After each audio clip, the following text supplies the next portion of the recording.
And finally, new rule, democracy isn't a spectator sport. And if Trump's going to try to scuttle the post office, we need to fight back.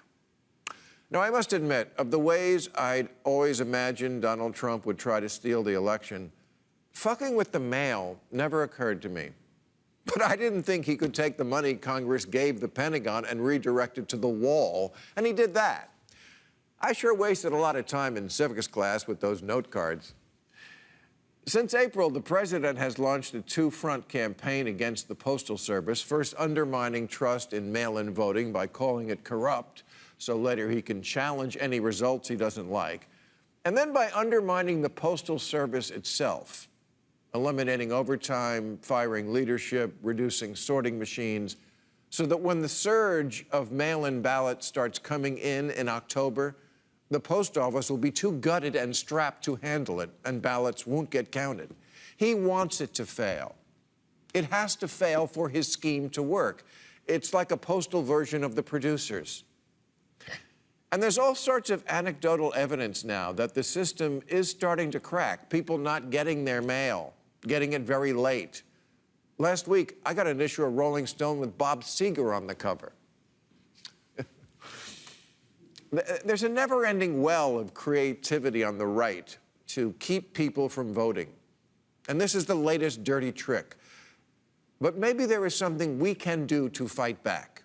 If Trump is going to reduce mail processors, it is in our power to give them less mail to process. Yeah. In-person absentee voting begins in 2 weeks on September 14th in Pennsylvania. 2 weeks.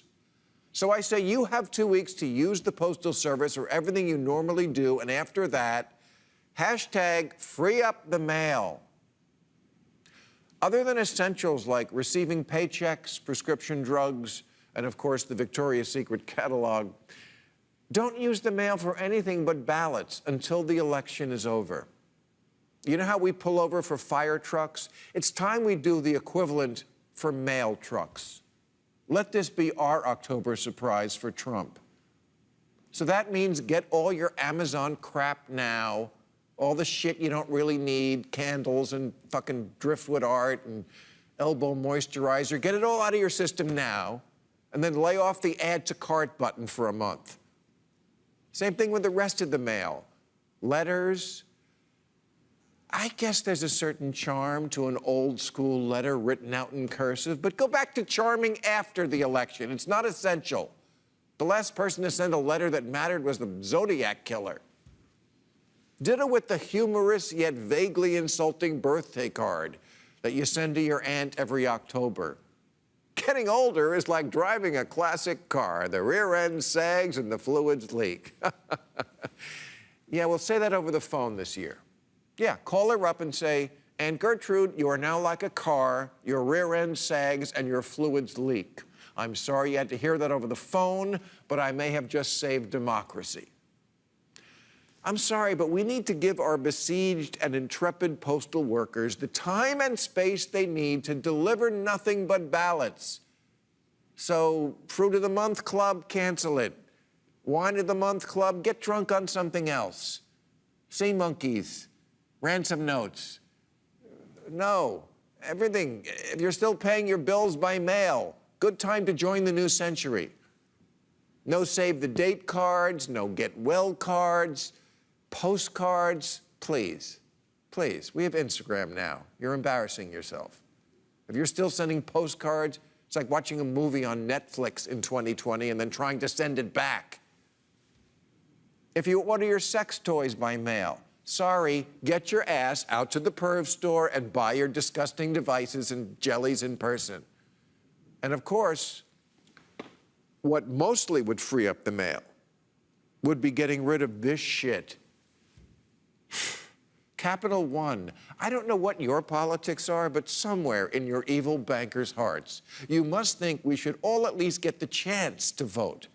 So next month, don't send me an application. You can throw it in the trash for me.